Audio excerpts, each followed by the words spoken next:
Hi, my name is Michael Sahno. I'm Jewish and I love Israel. So if you love Israel, if you love being Jewish, or if you have an unwavering connection to the land of Israel, then you're in the right place. Welcome to the 12 Cities in Israel podcast.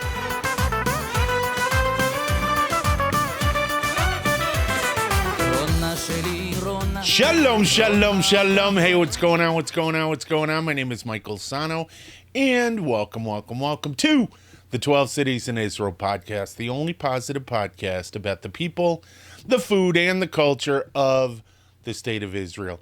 Hey, if this is your first time listening, actually, if it's your first time watching us on YouTube, hit the like button, hit the subscribe button, and the notification bell.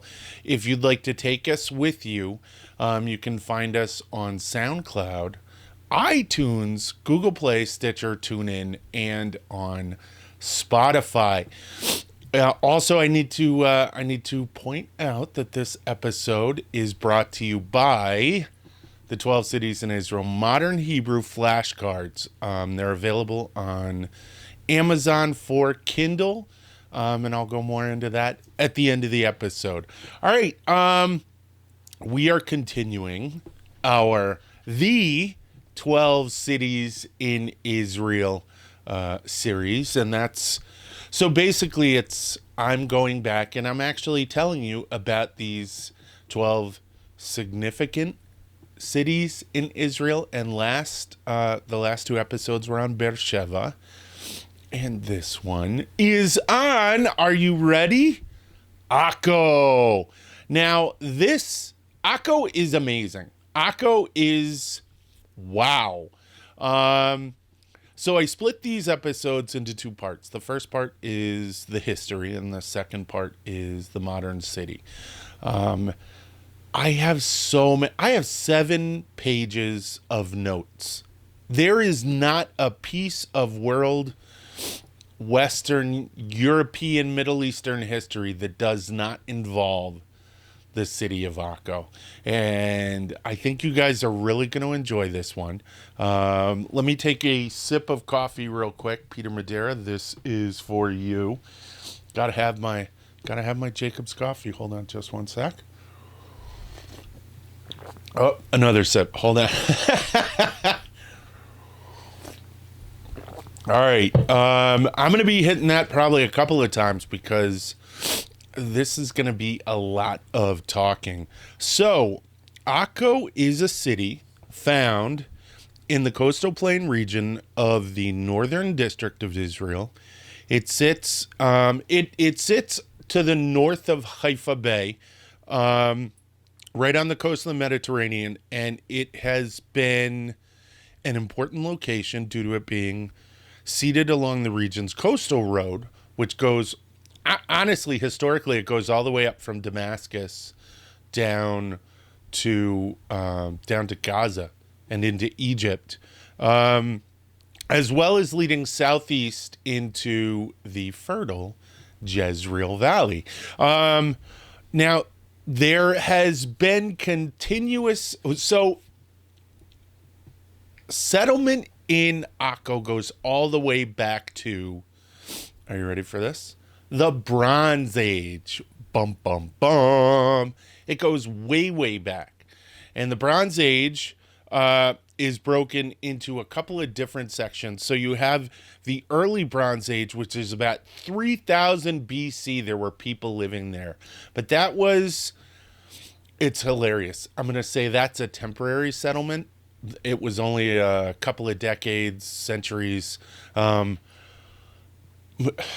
Temporary. Is that temporary? Well, in the span of historical context, yes, it's temporary. But it has been continuously settled since the Middle Bronze Age. And that is around 2000 to 1550 BCE. Now, I'm going to be using the academic reference when I discuss time. So it'll be BCE or CE unless it's unnecessary. You know what I mean? Like 1600 or something like that. So all the way back to 2000 to 1500 BCE in the Middle Bronze Age. That is way back in the sands of time. That is crazy. So then we'll move up. I'm gonna have to hit these kind of quick because there is a lot of history for Akko. Then we move up to the Iron Age / biblical era, and during this time, up through the biblical era, Akko was affiliated, I didn't know this, both culturally and politically with the Phoenicians to the east. Was that to the east or to the north? It was to the east, I think. And Akko is included in a list of places found in the Book of Judges. What? And is noted as belonging to the Canaanites, as well as a place that the Israelites could not conquer. So this is going to be a recurring theme throughout Akko's history. So the Israelites couldn't conquer the Canaanites in Akko. They had fortified themselves. Now, later on, it's also mentioned as being in the territory of the tribe of Asher. And according to the chronicler Josephus, it was overseen by one of King Solomon's provincial governors. So eventually, once we get into the Tanakh, Akko is a part of the either full kingdom or part of Judea or the Israelite kingdom. Because remember, those two kingdoms split and then came together. All right, so let us move forward into the Persian area. The Persian Empire used Akko as a staging point and base for the 525 BCE Achaemenid campaign against Egypt. And according to contemporary historians, the Persian king Cambyses II attacked Egypt after amassing a huge army on the plains near the city of Akko. Again, another recurring theme that's going to come out throughout this episode. This apparently has been confirmed by archaeologists who have excavated a Persian military outpost at Tel Kison, which is a site near Akko. It's a previously inhabited site like Tel Beersheba. Tel Kison is a site near Akko. These fortifications were later heavily damaged when Alexander the Great drove the Achaemenid Empire out of the region. So, all right, now we're stepping into classical. We're stepping into the classical era of the Greeks and the Romans. So now we have Alexander the Great, who went to Akko. So if you've been to Akko, you've been in a place that Alexander the Great came through and went, how's this? Wow. All right. Let's keep moving, because that's what he did. And that's what we're going to do after I take another sip of coffee. Hold on just one sec. Sorry. Okay, so what did we cover? We covered the Bronze Age, early and middle. We've covered the Iron Age and the Biblical era, and we have covered the Persians. Now, let's move on to the Greeks, because the Greeks leave quite a footprint. Upon the death of Alexander the Great, we all know the story, the Macedonian generals divided his empire amongst themselves. And in the beginning, Akko came under the reign of the Ptolemies. Okay, the Ptolemies were out of Egypt. And this led to the city being renamed Ptolemais after Ptolemy II in approximately 260 BCE. So Akko is going to go through a number of changes. And one of the things that's important is another name for Akko is Acre. And we'll get to why it changes to that. But Akko's its name is already being changed to Ptolemais. And that's one of the things that happened around Israel with the Greeks and the Romans and the Turks. And the Mamelukes, and all of them. So then in 200 BCE, Antiochus III conquered Akko for the Seleucids. Remember, we don't like the Seleucids. Who had established themselves in Syria. So you had the Seleucids up in Syria out of Damascus, and you had the Ptolemies out of Egypt. And were they out of Alexandria? I think they might have been. Akko was once again renamed to Antioch after Antiochus IV, who had established a Greek colony in the city sometime between 270 and 160 BCE. Now, it's called Antioch, but a ton of places were called Antioch.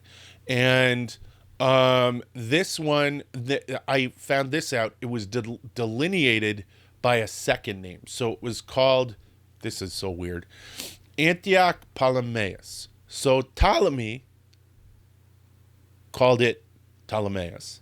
And now Antioch is calling it, Antiochus is calling it Antioch, but Antioch Ptolemies. So it gets really confusing. The Greek saga of Akko is incredibly fluid and confusing. So, in approximately 153 BCE, Alexander Balas, who is the son of Antiochus IV, seized the city, but he did it without any opposition. They just opened the gates to him.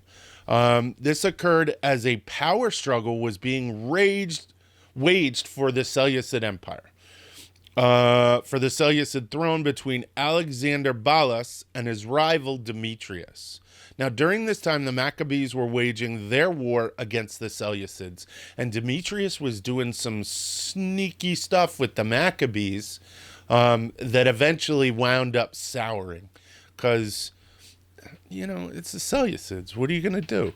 Akko remained in the hands of the Seleucids until it was eventually captured by Alexander Jannaeus in his campaign against the Greeks, and it remained a part of the Hasmonean kingdom all the way up until the reign of Herod the Great, who was not a Hasmonean but was married into the Hasmonean family and had done the most amazing statecraft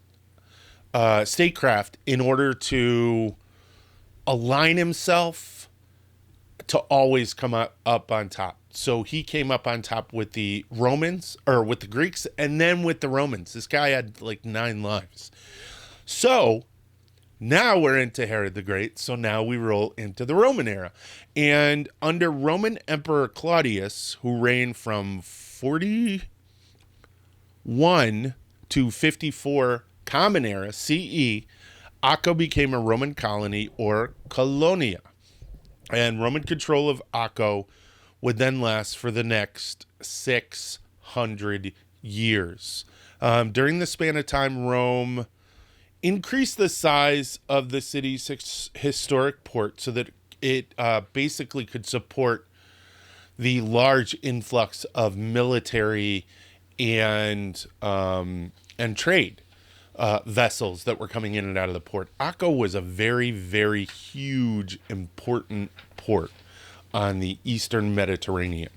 In 395 CE, things changed when the Romans, with the establishment of what would become...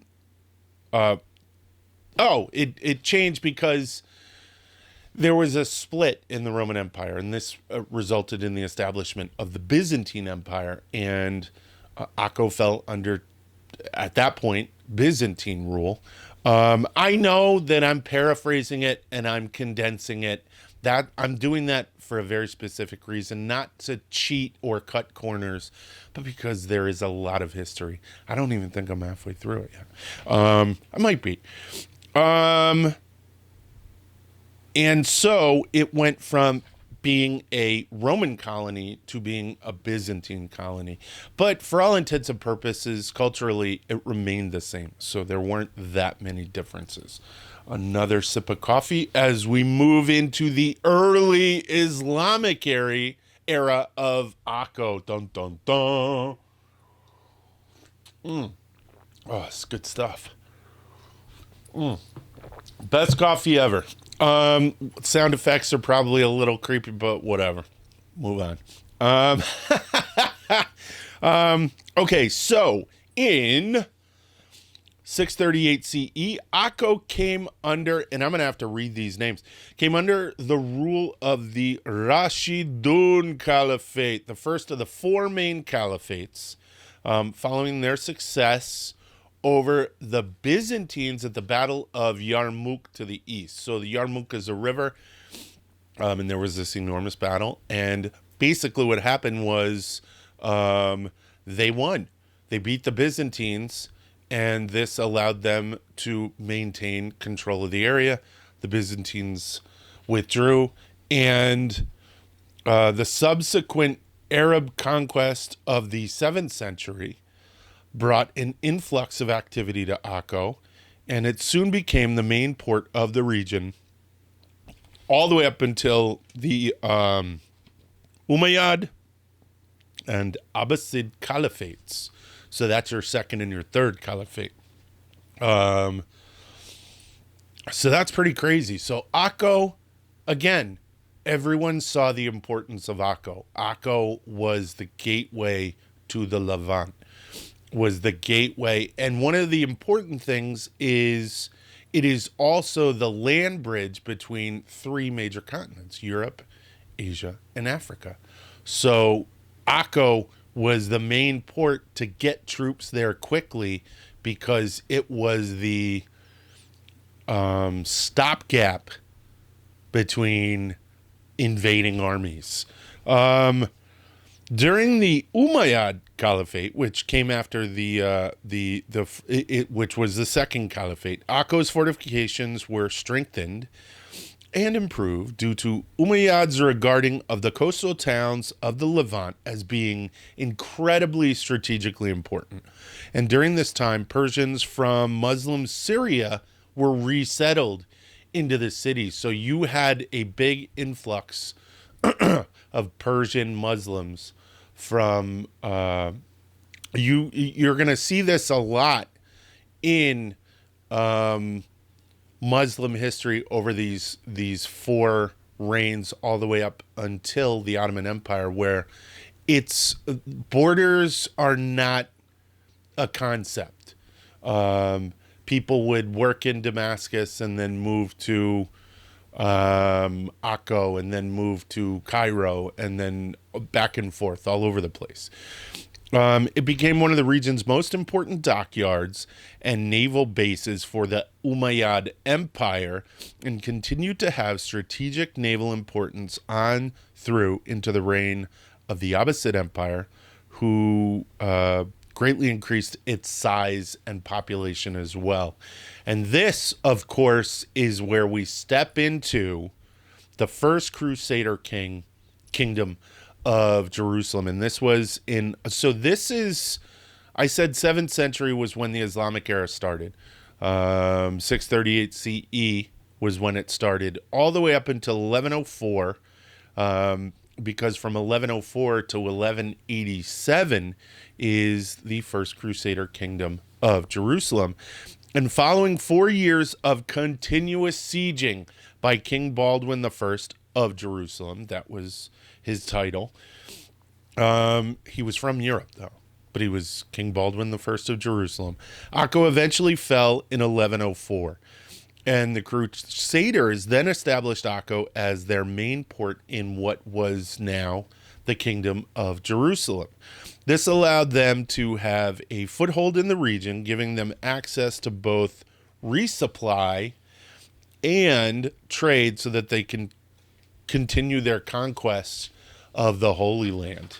And over the next 20 to 30 years, Akko's population again boomed, again increased in size, and became relative to the size of the Crusader kingdom's capital, which was Jerusalem. And this is a big statement because cities weren't that large in the Levant back in that time. And for Akko to be comparable in size to Jerusalem is a pretty incredible civic feat. By 1170, it had become one of the main ports of the Eastern Mediterranean region, and the Kingdom of Jerusalem was regarded in the West as enormously wealthy due to the trade wealth of their port in Akko. But that was all going to change because in 1187, Akko allowed itself to be captured by the Ayyubid Sultan Saladin. And after his defeat of the First Crusades, armies at Hattin, west of Tiberias, so again, east of Akko, there was another great battle, which was actually similar to the Battle of Yarmouk in its location and importance, which eventually led to the Muslim capture of Jerusalem. And basically what Akko did when Saladin came was they said, you know what? Don't destroy the city. Come on in. You already took it. You already took the capital, Jerusalem, of the Kingdom of Jerusalem. So let's be cool. And apparently he was. So let me just take one for now. Let me take a sip. Hold on. I'm enjoying this. I hope you're enjoying it. It's a lot of fun information. And we're not done. So the Muslims captured Jerusalem. Saladin captured Jerusalem. He captured the Holy Land back. But in 1189, Akko was again sieged by Crusaders who were led by King Guy of Lusignan. The siege was then counter-sieged by Saladin, who said, oh no, we ain't having that. But Akko was eventually captured in 1191 when King Richard I of England and King Philip VII of France, in their Third Crusade, came to King Guy's aid. This time, Akko, instead of Jerusalem, became the new capital of the Kingdom of Jerusalem. And it was during that siege that German merchants from Lübeck and Bremen founded a field hospital, one of the first, which would eventually become the foundation of the Teutonic Order, which was a major crusader order that I think the Teutonic Order is still around. And during the Sixth Crusade, because you have the kingdoms and you have the number of crusades, and they don't always align. They're just basically the waves of crusaders that went to the Holy Land. So during the Sixth Crusade, the Knights Hospitalier military order took control of Akko's administration, and prosperity continued for the city due to the fact that it was a major commercial hub of the Eastern Mediterranean. So they rebuilt that trade and again made Akko wealthy. It must also be noted that there were some difficulties during this time, as all the Crusader factions did not necessarily get along. They all had their different goals, and there were times that this resulted in violence and almost, basically civil war between the factions. So this period, though, again, would come to an end. And Akko was the last major stronghold for the Crusader kingdom and was eventually conquered in 1291 by Mamluk Sultan al-Ashraf Khalil in a violent and bloody siege. So this was horrible. They were done. They were done with the Crusaders. This siege left Akko almost entirely destroyed to prevent future Crusader armies from returning. Now, in spite of Akko being in ruins, it still continued to be a major trade port throughout the time of the Mamluks. And there are references, historical references by chronologers who talk about the city, who visit the city, who say it's amazing, but it's still partially in ruins. And they really didn't do much to change that. Now, In 1517, the Ottoman Empire took control of Akko. So this was, now we're moving closer and closer into, modern history. And one could even go so far as to say, now that we're discussing the Ottomans in Akko, it's modern history. So in 1697, the city was still in ruins. So I said in 1517, the Ottomans took control. But what is this? Almost 200 years later, and the city's still in ruins and was empty with the exception of some French merchants and a mosque and what is described as a few poor cottages. So Akko, it's weird. Port cities usually maintain a large civic and administrative importance, and it seems like Akko wasn't administratively and civically important, but the port itself was. So people would come, do what they needed to do, go to the pub. Well, it's Ottoman Empire, so maybe not. Get some tea, and then move on. Nobody stayed in Akko too long. By the 1700s, the administrations of the region changed to a method of governance called sheikdoms. And this is where it changes and became the seat of power of Zahir al-Umar, the Arab ruler of the Galilee, who made Akko his capital. Under Zahir, Akko's fortifications were rebuilt using the materials from the city's medieval Crusader ruins. So he started a rebuilding project. Now, Jazar Pasha, Zahir's successor, further reinforced Akko's walls and made the city its provincial capital as well. He said this is going to be our provincial capital also for him. So what I'm saying is you had Zahir come in and say, you know what? There's no reason for this. This is a great place. Let's make it our provincial capital. And then Jazar came in and said, same thing. I like it. No reason to move it. Under both Zahir and Jazar, large building and revitalization projects took place within Akko, and the result of this was the construction of numerous mosques, public baths, and other commercial and civil structures. And basically, these guys are responsible for the Akko that we see today, which is pretty cool. Now, in the spring of 1799, that little guy, Napoleon, assisted by Sir Sidney Smith and an expeditionary force of British sailors, laid siege to Akko in an attempt to foment rebellion among the Syrians against the Ottomans. I don't know exactly how that would have worked, but that was his thought. This siege lasted for 2 months until Sir Smith basically said, I'm done. I'm out. Don't want any more part. We're not really going anywhere. Napoleon wouldn't hear of this, and he was left only with his infantry and small gauge artillery.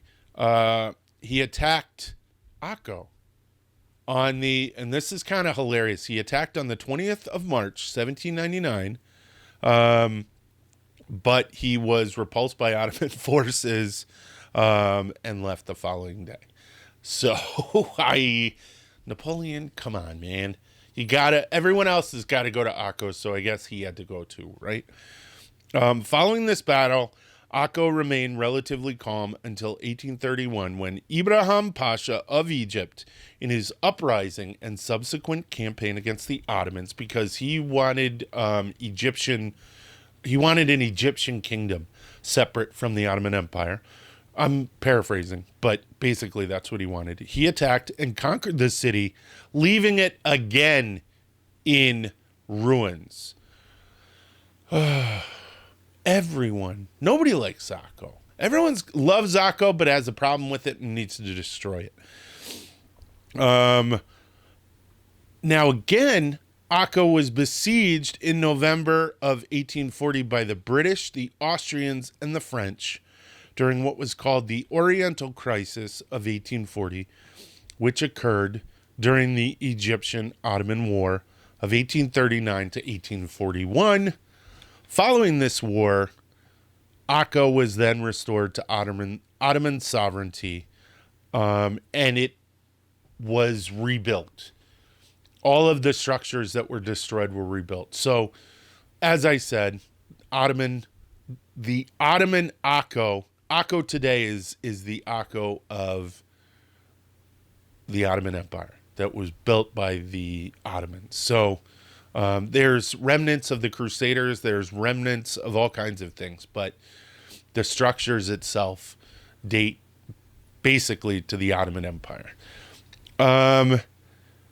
Now, after this, we had relative calm in Akko, and Akko started moving towards the future. And part of this was becoming connected to the Hejaz Railway, which is really kind of cool. And that train ran from Damascus in Syria to Medina in Saudi Arabia. And Akko was connected off the Haifa line. And this was a tremendous thing. Now Akko could really, really stand out and start to really become just not a...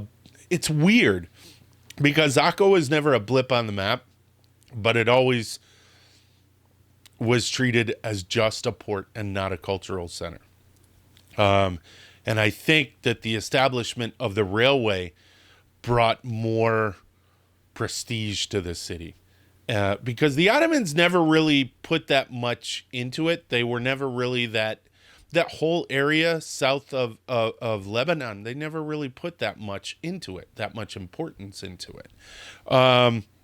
But on September 23rd, 1918, Ottoman control of Akko ended when British forces captured the ancient port city during World War I. So now it was probably pretty important to the Ottoman Empire because they lost it. But yeah, it's pretty crazy. Pretty crazy.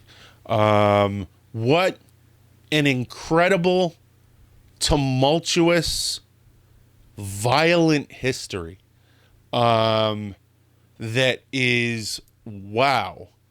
And I want to go back to talking about what I was talking about importance. And it is really weird how Akko went from being of the utmost importance to being just a place. And we're going to see that again with the state of Israel, where it is an important place, but there are places that overshadow it. The last part of this in the history for this episode is the Mandatory Palestine. So I said after World War I, the Turks had allied themselves with the Germans, and they lost the war. And in the Treaty of Versailles, not the Treaty of Versailles, with the establishment of the League of Nations mandate for Palestine in 1920, the British maintained Akko on through into 1948.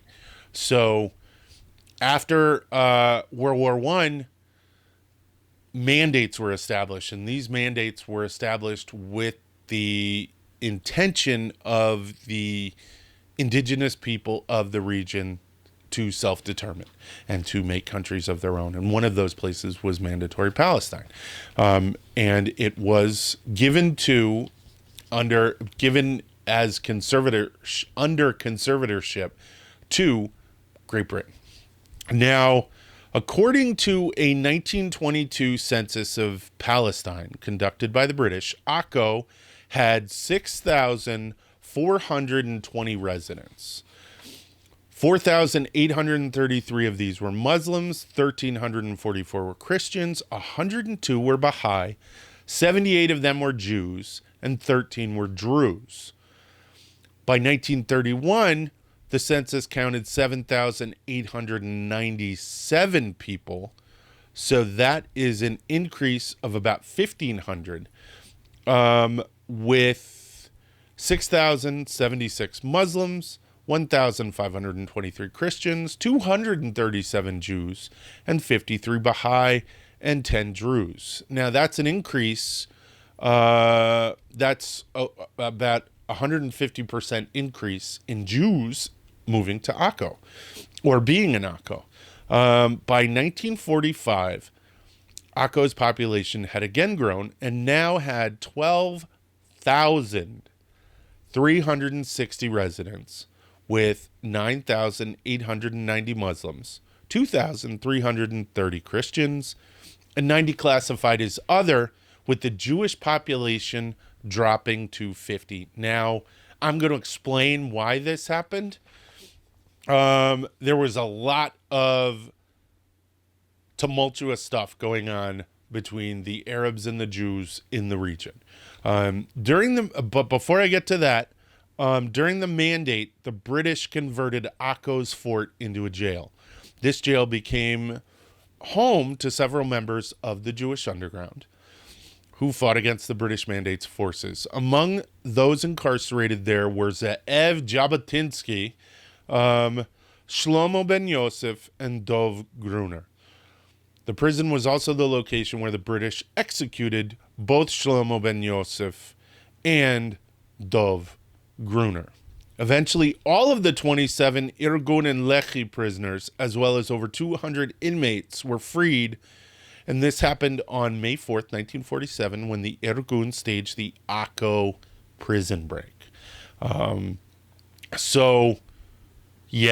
There was a lot going on. The British were not very nice, and they weren't doing anything to keep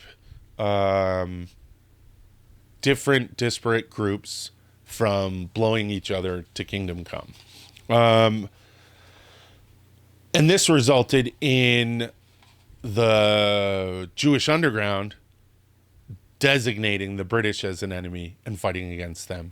At the same time, there was an Arab underground that was doing the exact same thing.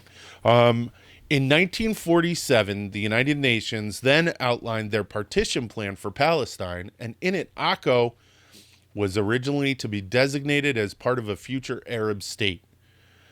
This period of time prior to 1948's Declaration of Independence by the new Jewish state was a mess, and it was incredibly violent and saw groups from Akko's Arab community attacking neighboring Jewish settlements and Jewish transportation services.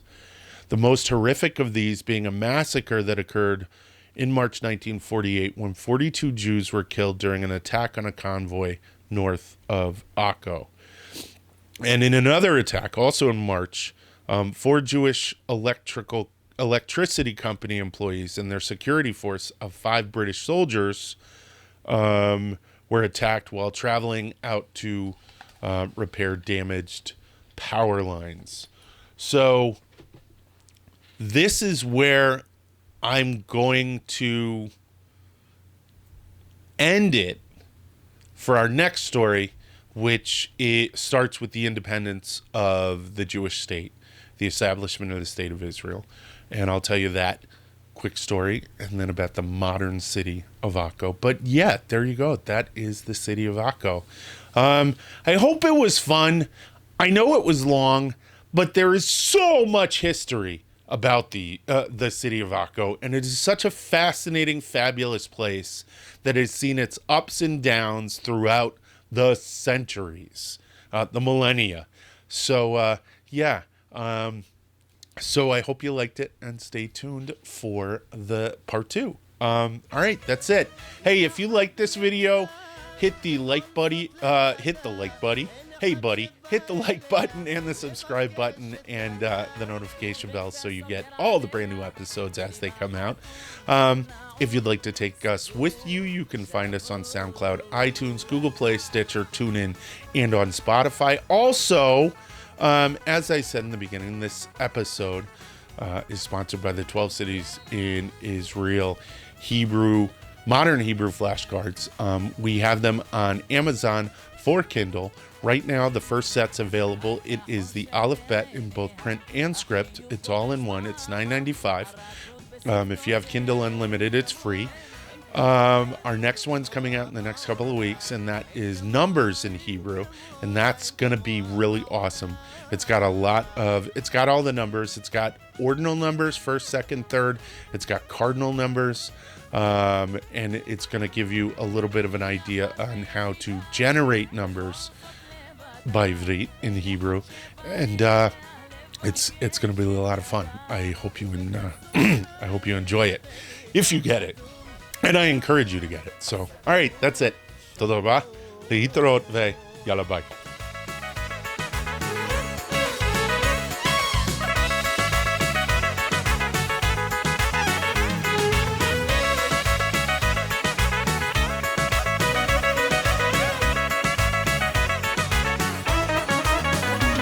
לחישה בלילה והיא איננה גם שרחוקה היא ממני זיכרונה עולה שוב בליבי הלילה איך אותה רציתי כל חיי ידי בידה ולאור ירח עוד יאיר לי כוכב היא תבוא אליי ליבה פורח כל ימי אותה אוהב רק זאת ביקשתי בידה אחזתי היא כמו חלום שלא נגמר רק זאת שאלתי שליבי נתתי הושעתי לפרח הנשאר רק זאת שאלתי שליבי נתתי הושעתי לפרח הנשאר